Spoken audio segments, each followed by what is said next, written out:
¿no? Bien, pasemos a la siguiente plática. Esta estará a cargo del doctor Fabián García Nocetti.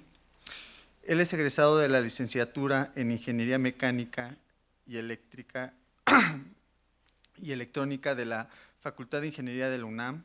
Obtuvo los grados de maestría en Ciencias y doctorado en el área de Ingeniería de Sistemas de Cómputo Paralelo en la Universidad de Gales, Gran Bretaña, en 1988 y en 1991 respectivamente. Realizó una estancia postdoctoral en la misma institución y en la Universidad de Sheffield durante 1991 y 1992. Es investigador titular B y PRIDE D en la UNAM, adscrito al Instituto de Investigaciones en Matemáticas Aplicadas y Sistemas de la UNAM, donde ha sido jefe del Departamento de Ingeniería en Sistemas Computacionales y Automatización de 1994 al 2000 y director del mismo instituto de 2004 a 2012.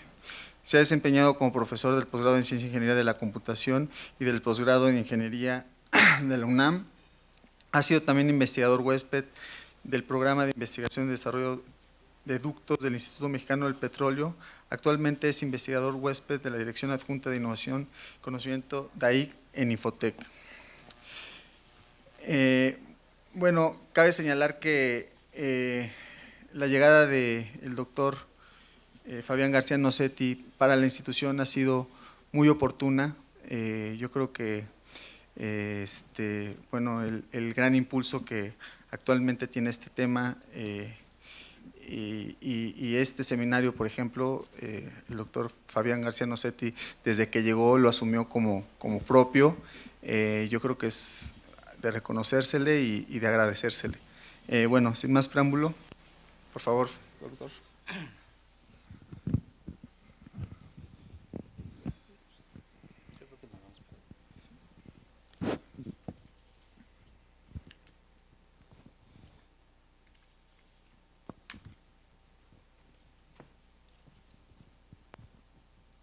Muchas gracias.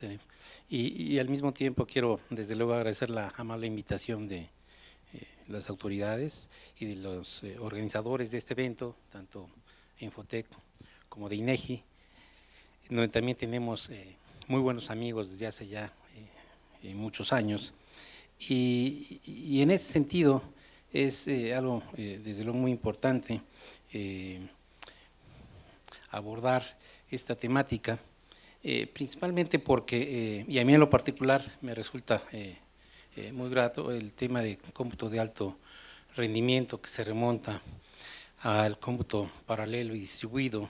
Tuve la oportunidad de empezar a manejar hace ya algunos años, como quizá mencionaba Helio, arquitecturas paralelas, cuando todavía no estaban diseñadas ni siquiera en el silicón, eran emuladores de arquitecturas paralelas con lenguajes de programación que algunos de ustedes seguramente recordarán como OCaml, ADA, etcétera, en donde realmente la idea de programar procesadores de manera paralela se hacía de una manera no realmente muy amigable. Había que lidiar con una gran cantidad de conceptos, una gran cantidad de instrucciones para hacer un tipo de comunicación entre procesadores que ahora realmente se realiza de manera muy transparente.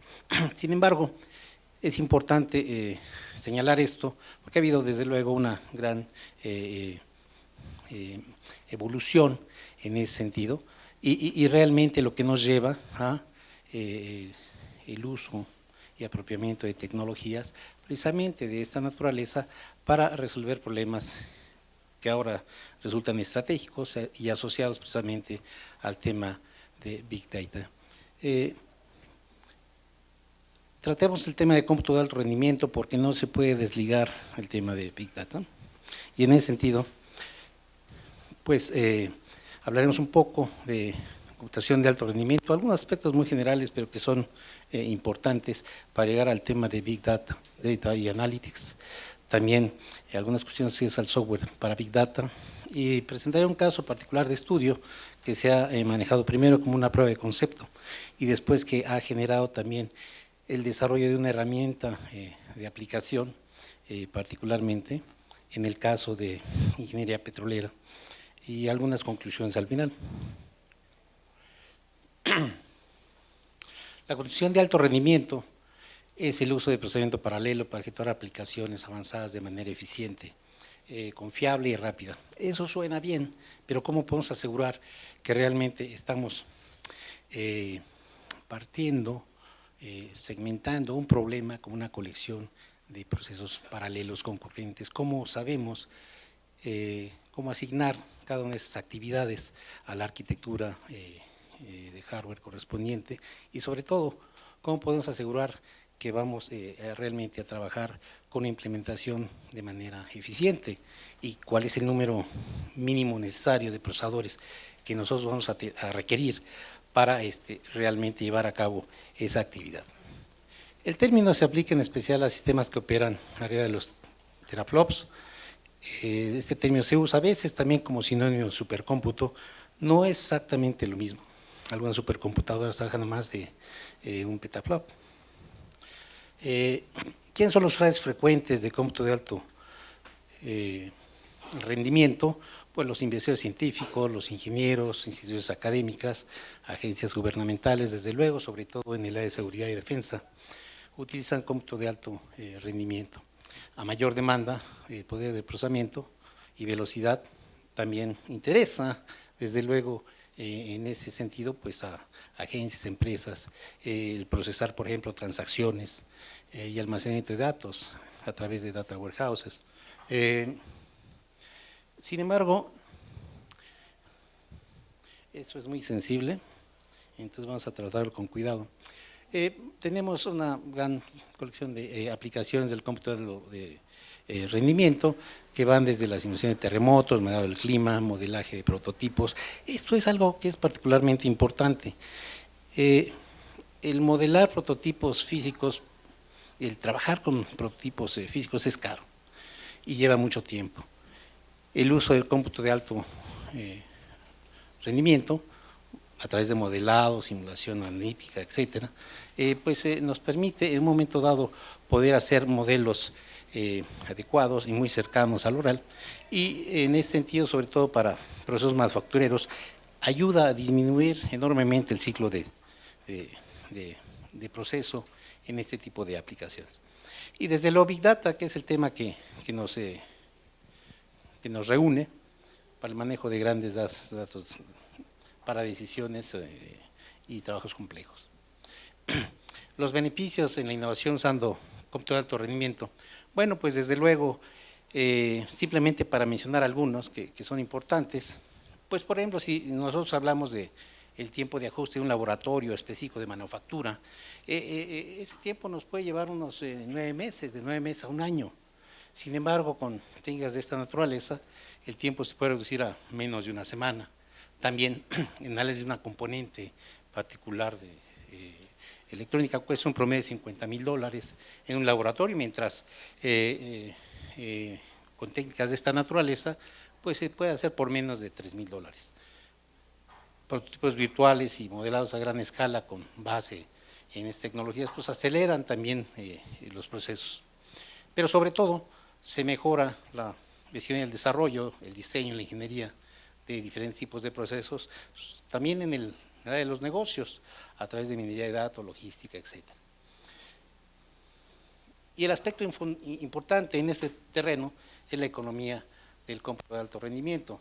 El valor total del mercado mundial en ese terreno en el 2010 era de unos 26,000 millones de pesos. Se estima que en este año, el año próximo, será de unos 30,000 millones.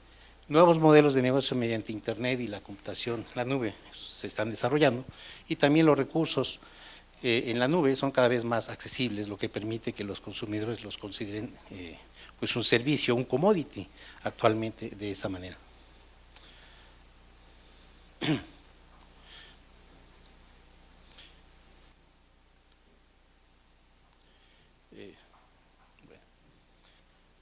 Sin embargo, es importante señalar algunas barreras educacionales y de capacidades que están asociadas justamente a esta temática, y por ende también en consecuencia al tema de Big Data. En primer lugar, pues hay una falta de científicos computacionales, de Data Scientist, como se denomina. Es importante porque, en primer lugar, hace falta una formación muy específica en esa dirección. Actualmente se están formando, digamos, esos especialistas en temas muy específicos, muy estratégicos, pero a través de ciertos cursos de especialización, algunos desde luego posgrados en esa dirección, pero realmente existe una demanda bastante grande de científicos de la información. También existen obstáculos técnicos, los códigos seriados que trabajan normalmente o cierto tipo de aplicaciones deben ser actualizados, hay un rezago en la formulación de nuevos códigos y también una brecha entre los procesadores más veloces y otros sistemas tecnológicos. Las empresas ven estas tecnologías a veces más como un costo que como una inversión y también, sobre todo por la dificultad de medir el retorno de inversión en esta dirección. ¿Qué es Big Data? Bueno, ¿qué es? Bueno, pues ya se han definido estos temas durante esta mañana de diferentes maneras, pero sí es algo importante en ese sentido mencionar que Big Data está asociado al conjunto de datos cuyo tamaño está más allá de la capacidad de las herramientas. Quizá eso es lo que hace la gran diferencia entre manejar cierto tipo de problemas en la vida real de manera convencional con un tipo de programación de cómputo de alto desempeño con clústeres convencionales a manejarlos de esta otra manera. Y en ese sentido, pues cómo se origina por la explosión en la cantidad y velocidad de frecuencia y diversidad de datos digitales generados en tiempo real como resultado de estas tecnologías y también pues para qué sirve, permite generar información y conocimiento. Básicamente tenemos diferentes tipos de datos, ya hemos visto durante la sesión de la mañana los diferentes tipos de datos que están asociados justamente a este tipo de plataformas. Esto implica, desde luego, que estamos en una era caracterizada por la abundancia de datos, ha alcanzado a todos los sectores de la economía. Los datos son un nuevo factor de producción y de ventaja competitiva. La oportunidad de aprender sobre el comportamiento humano para diversos fines es inmediata, la creación de valor vía innovación, eficiencia, competitividad, etc. El análisis de datos empresariales en 2010 se estimaba el valor de esta industria en más de 100.000 millones, creciendo casi un 10% por año. De ahí la importancia que en ese sentido está teniendo en todos los ámbitos de la actividad económica.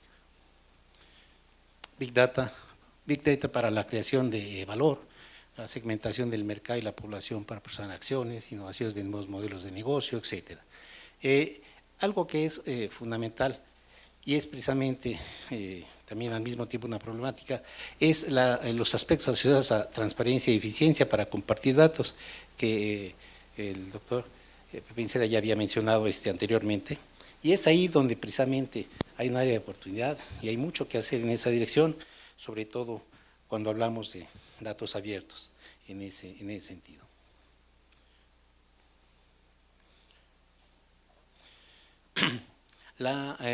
El tema de Analytics, justamente la analítica de grandes datos se refiere a las herramientas y metodologías para transformar estas grandes cantidades masivas de datos en datos útiles, en datos que me proporcionan información y además en ese sentido pues con propósitos analíticos para tomar decisiones a partir de los mismos. El término de Analytics, analítica computacional en ese sentido, se origina en el área de biología intensiva, en ingeniería biomédica, ingeniería genética particularmente, y de ahí los algoritmos para detectar patrones, tendencias, correlaciones en varios horizontes temporales de diferentes tipos de datos basados en técnicas primero convencionales, pues ha estado presente en ese sentido. Eso está también asociado a técnicas de visualización, de datos que complementan desde luego estas capacidades.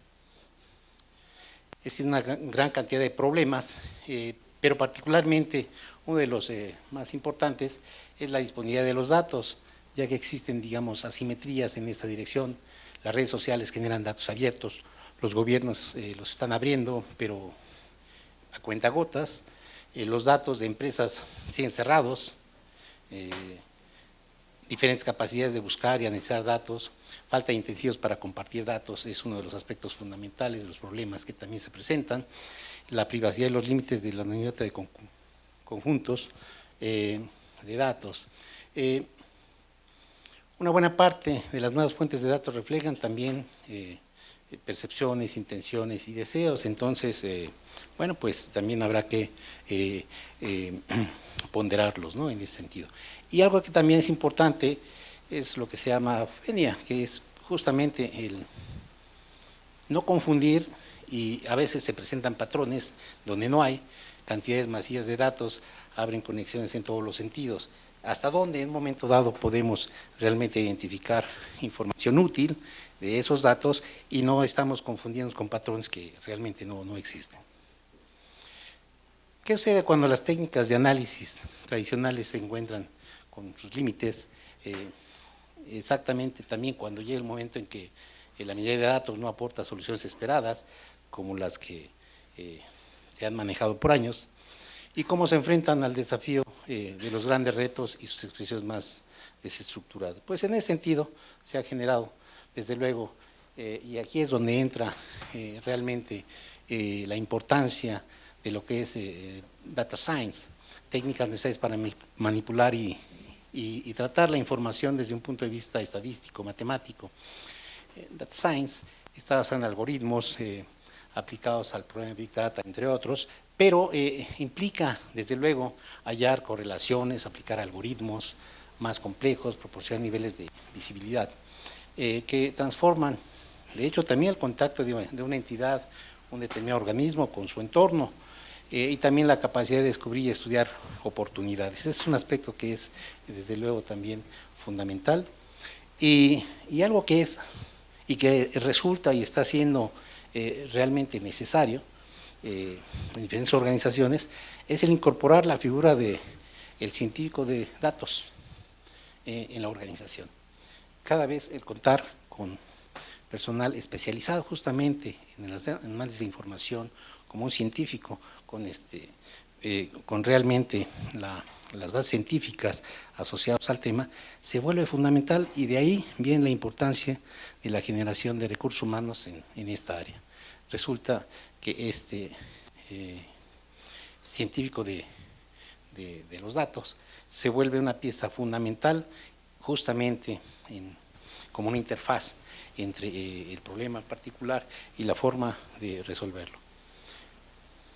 De ahí entonces ha sido necesario, y se crean herramientas, se han desarrollado herramientas, desde luego, un tipo de desarrollo de software orientado a la computación distribuida.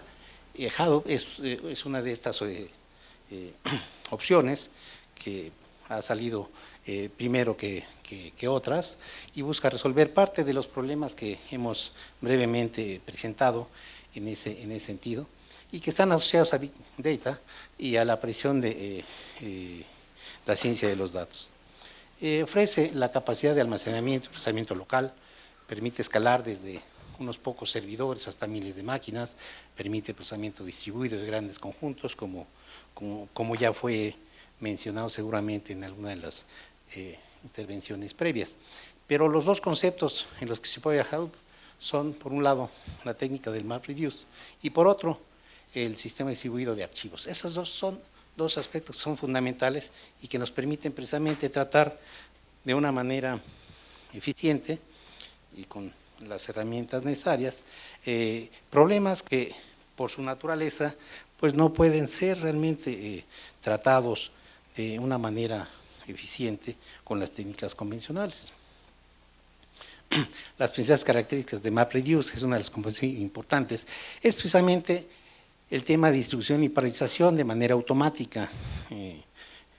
Antiguamente se hacía esto primero de manera muy heurística, después se fueron desarrollando herramientas de paralización y distribución de procesos a procesadores de manera más o menos eficiente, pero siempre con la atención muy directa y con la mano del programador de sistemas para poder, sobre todo, llevar a cabo actividades de balanceo de cargas, distribución de procesos en diferentes procesadores, etcétera. Esta distribución y paralización automática pues reduce desde luego la complejidad en ese tipo de tecnologías. Otro aspecto fundamental es la tolerancia a falla y redundancias, que justamente nos permite que el sistema, por su naturaleza muy complejo, pueda continuar funcionando aún en condiciones de fallas, que ciertamente se presentan en diferentes etapas del proceso. Aspectos de transparencia y escalabilidad son asociados también, desde luego, a estas tecnologías.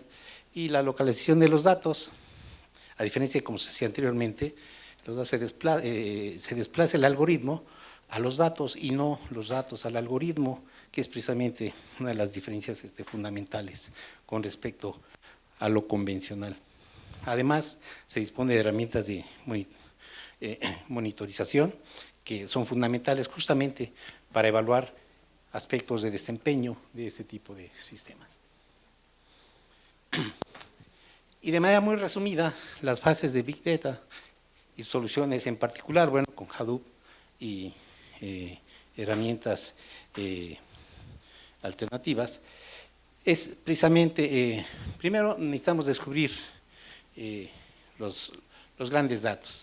Necesitamos definir cuáles son los datos de interés, encontrar sus fuentes, si es un histórico social media o cualquier otro tipo de fuente, grabar los datos en el sistema y determinar cómo serán procesados. Esa es, digamos, la primera parte. La segunda parte es la extracción y limpieza de los grandes volúmenes de datos, y básicamente consiste en extraer los datos de la fuente de origen, perfilar y limpiar los datos, literalmente, así como adecuarlos a las necesidades y aplicar los estándares de calidad de los mismos. Otra fase importante es la estructuración y análisis de Big Data, dotar la estructura lógica a los conjuntos de datos tratados, almacenar los datos en el repositorio elegido y analizar los datos disponibles para hallar las relaciones, correlaciones correspondientes.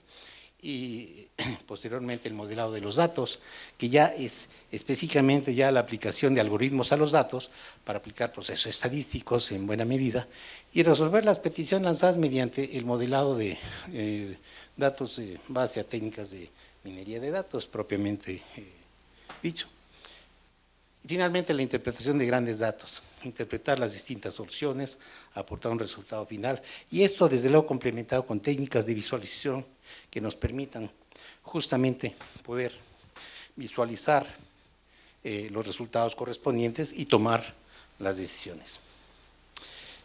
Esto es en breve uno de los aspectos que digamos son requeridos para digamos echar a andar ese tipo de plataforma en un problema particular. Y justamente, nada más para cerrar, con un caso, un estudio, un caso, que precisamente primero se utilizó como una prueba de concepto para experimentar con diferentes tipos de herramientas, pero particularmente por su grado de complejidad desde el punto de vista de una gran cantidad de datos que este problema tiene, y es justamente el análisis de información de datos sísmicos, en este caso para detección de yacimientos fracturados, utilizando información sísmica en ese sentido.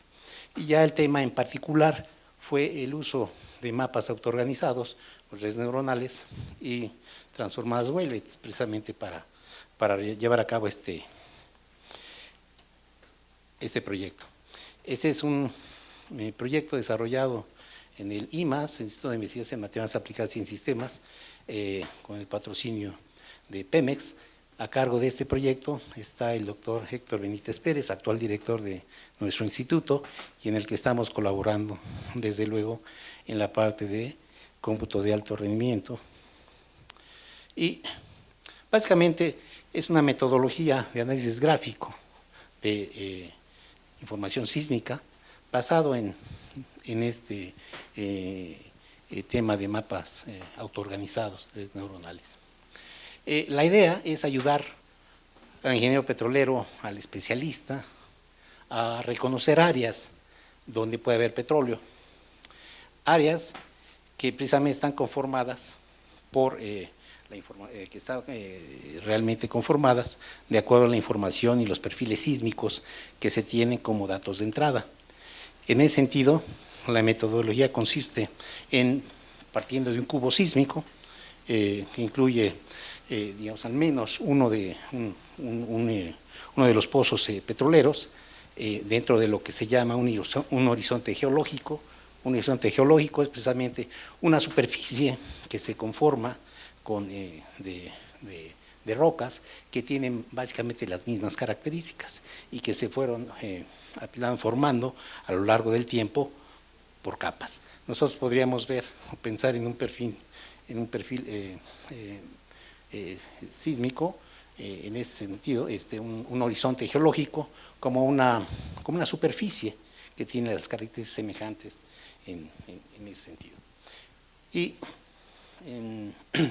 en esa dirección, pues la forma en cómo se obtiene ese registro sísmico, básicamente se tiene una fuente en ese que se genera con una explosión, esa onda choca precisamente con el medio y hay un receptor, que son unos receptores, en este caso, que son los que van guardando la traza sísmica. Cada traza sísmica, un buen número de trazas de ellas asociados a un número de sensores y colectores, forman lo que se conoce como un gather sísmico. Y básicamente lo que tenemos ahí es un cubo sísmico formado por un gran número de trazas asociadas justamente al perfil petrofísico. Cabe señalar que el cubo sísmico o la información, la base de datos que conforman un cubo sísmico es enorme. En este caso, para el caso particular de estudio que estamos manejando, pues estamos considerando una base de datos del orden de unos 100 gigabytes, pero realmente los cubos sísmicos son 1 o 2 órdenes de magnitudes mayores en ese sentido que esto. Pero básicamente, con esa información, esa es la información con la que se cuenta, los perfiles sísmicos, y con esto la idea es, si nosotros sabemos que dentro de un horizonte tenemos un pozo activo, nos interesa ver cómo se comporta en la vecindad de ese pozo, las características de este suelo, sobre todo para poder inferir que en la vecindad o dentro de esa misma, de ese mismo perfil, dentro de ese mismo horizonte, puede haber probablemente otro tipo de pozos con las mismas características. Y bueno, pues ese es el problema. Se obtiene, digamos, en este caso, la información correspondiente para formar todos los gathers, que corresponden ya a la información procesada. Se utilizan métodos de transformada de Fourier para ir generando, de transformada Weylet para ir generando las trazas correspondientes. Y en este caso, los mapas autoorganizados, pues es un tipo de red neuronal que se entrena usando un tipo de entrenamiento no supervisado. Eso se puede hacer fuera de línea. De hecho, se tienen todas las condiciones para hacerlo fuera de línea, de tal manera que cuando la red neuronal ya se entrenó, pues entonces no se pierda tiempo en eso. Y además produce una pues representación discreta de baja dimensión de lo que es el espacio de estado. Estos mapas son diferentes a otro tipo de redes neuronales, en el sentido de que usan una función de vecindad para preservar precisamente y para poder saber si en la vecindad las propiedades topológicas de ese espacio son semejantes, y es precisamente lo que nos sirve para saber que estamos hablando y que nos estamos manejando en horizontes de esas mismas características. Aquí vemos una representación que se corrió en un clúster de 32 nodos, 2 CPUs con 8 núcleos por nodo, etcétera, etcétera. Cada núcleo tiene 1 terabyte membrana RAM y 32 terabytes de disco duro. El cubo sísmico o los subcubos sísmicos se distribuyen entre los nodos correspondientes y vamos obteniendo justamente el perfil, y los horizontes que vemos más o menos de los mismos colores son los horizontes que presentan las mismas características. Aquí tal vez logremos ver estas tres rayitas negras. ¿Sí? Estas tres rayitas negras son precisamente donde están actualmente localizados pozos que están produciendo, asociados a ese campo. Y aquí vemos justamente una representación también de ese cubo sísmico con los tres pozos correspondientes. Ahí el asunto es que se analizan, le vamos a llamar clases, a diferentes horizontes, a diferentes profundidades, y los vemos, por ejemplo, ahí en color rojo. Vemos las tres rayitas otra vez que corresponden a los pozos, y hay algunas profundidades, como en este caso,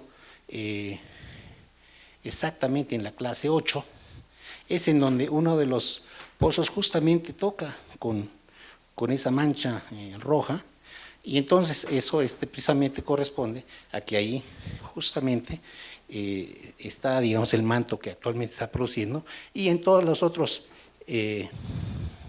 manchas de color rojo, es muy probable que exista un yacimiento correspondiente. Entonces es una forma de poder indicarnos que es probable que ahí se encuentre otro yacimiento, y es una forma muy directa de poder hacer un buen análisis y poder determinar en dónde se tiene que llevar a cabo la perforación correspondiente para asegurar que hay un manto productor en ese sentido.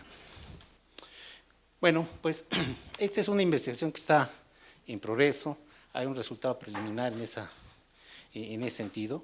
Es un análisis geométrico el que realmente se hace, no es un análisis físico o causal. Estas herramientas, esta metodología se está probando contra otras herramientas que ya están probadas, y sin embargo se han tenido un buen resultado.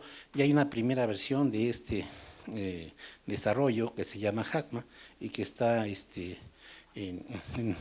realmente en evaluación en Pemex. Y bueno, pues esto es solamente una muestra de un caso particular de estudio en donde todos estos conceptos de cómputo de alto desempeño, Big Data, análisis y visualización nos permiten resolver un problema práctico, pero además es un problema estratégico.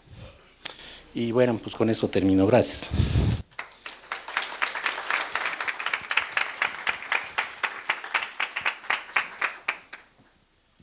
Muchas gracias, doctor Fabián.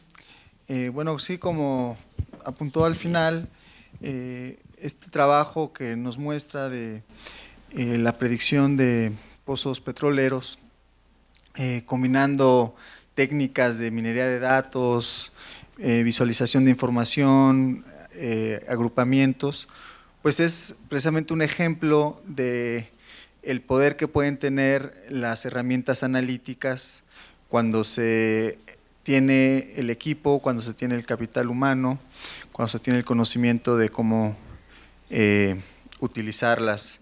En la sesión de la mañana hablaban de las capacidades superhumanas, ¿no? del cómputo de alto desempeño. Bueno, también las capacidades de la inteligencia artificial, que precisamente dotan de esa potencial uso, ¿no? a problemas reales, tal como también nos mostró el doctor Insera.